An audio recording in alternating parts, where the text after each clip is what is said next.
Episode 1 अवश्य देखें। तब मदन सेन ने कहा, महाराज, मैं जूनागढ़ के राजा चंद्रगुप्त का बेटा हूँ। मेरे पिता ने मुझको देश निकाला दे दिया, इसलिए मैं और मेरी पत्नी इस जंगल में आ गए। यहाँ आकर मेरी पत्नी सर्प के काटने से मर गई। उसका विरह मुझसे सहन नहीं हो रहा है, इसलिए मैं लकड़ियाँ एकत्रित कर रहा हूँ ताकि अपनी प्यारी पत्नी के साथ ही जलकर अपने आप को भी अग्नि के हवाले कर दूँ।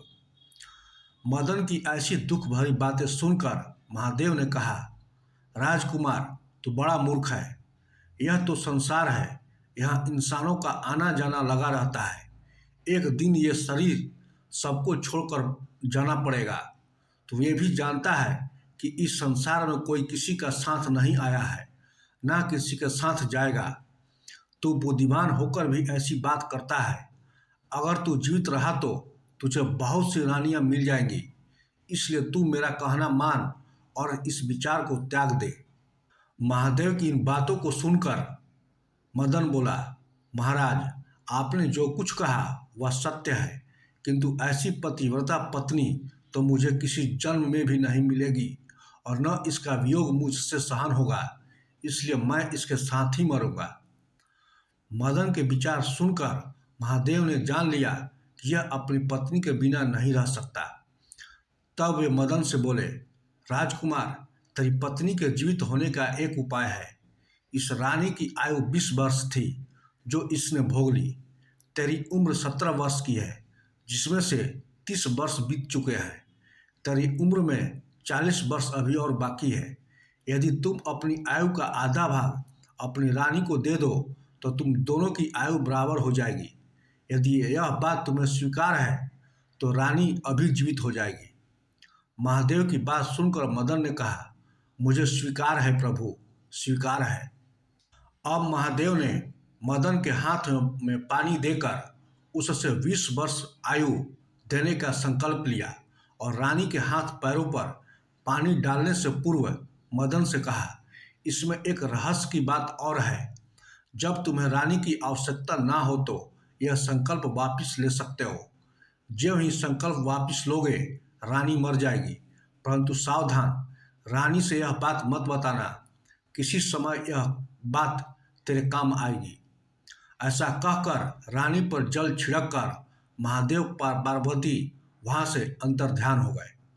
रानी उसी समय उठकर बैठ गई और बोली, प्रिय, आज तो मैं बहुत सोई, आपने मुझे जगाया क्यों नहीं? तुम थकी मंदी थी, इसी कारण मैंने तुम्हें नहीं जगाया। मदन ने सब बातें छिपाते हुए कहा। अब वे दोनों फिर आगे चले गए। काफी दिन बाद उन्हें एक बहुत सुंदर स्थान दिखाई दिया।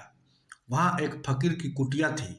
जब वे दोनों वहाँ पहुँचे तो उन्होंने देखा कि एक सुंदर नौजवान फकीर तकिया लगाए बैठा हुक्का पी रहा है। वह दोनों थके हारे भी थे। फकीर के पास बैठ गए। उसी समय राजकुमार ने रानी से कहा, रानी, हमें प्यास लगी है, हम कुएं पर जाकर पानी पीकर आते हैं।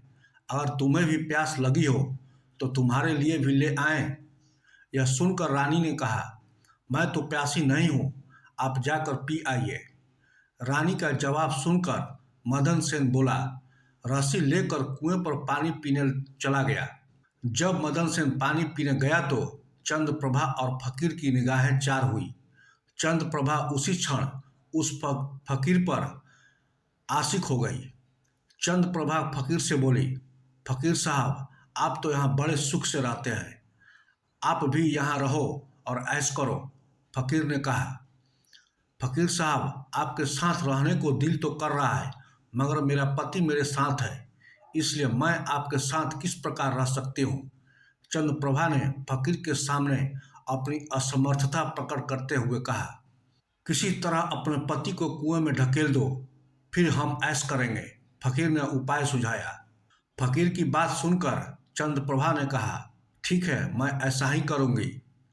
इतने में मदन सेन पानी पीकर रानी के पास आया तो रानी कहने लगी, मुझे भी अब प्यास लगी है, कुएं पर चलकर मुझे भी पानी पिला दो। मैंने तुमसे पहले भी पूछा था, जब तूने मना कर दिया था। खैर, तुमको अगर प्यास लगी है तो मैं अभी पानी लेकर आता हूँ, मदन सेन ने कहा। जब मदन सेन पानी लेने चला तो रानी भी उसके साथ चल दी और कहने लगी, मैं भी तुम्हारे साथ चलती हूँ। बेचारा मदन सेन तो उसके प्रेम में पागल था। उसको मालूम नहीं था कि यह मेरे प्राण लेने चल रही है। यह सच है कि स्त्रियों के चरित्र को देवता भी नहीं जान सकते, तो मनुष्य तो चीज ही क्या है।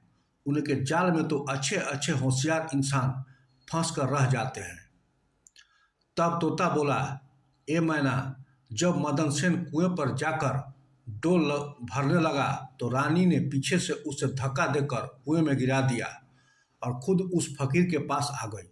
वह फकीर रानी को वहां से लेकर चलता बना और दोनों एक बड़े शहर में जाकर आनंद से रहने लगे।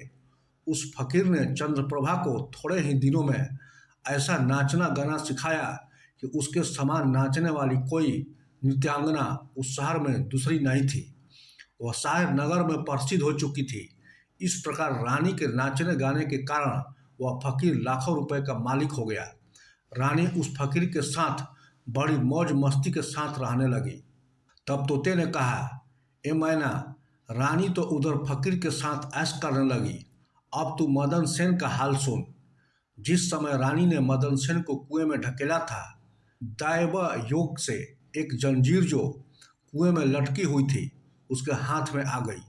मदन सेन उसको पकड़कर कुएं में लटक गया और ईश्वर को याद करता रहा और सोचने लगा कि मैंने रानी को जीवन दान दिया और रानी ने मेरे साथ यह विश्वासघात किया। क्या यही मेरे प्यार की सजा है?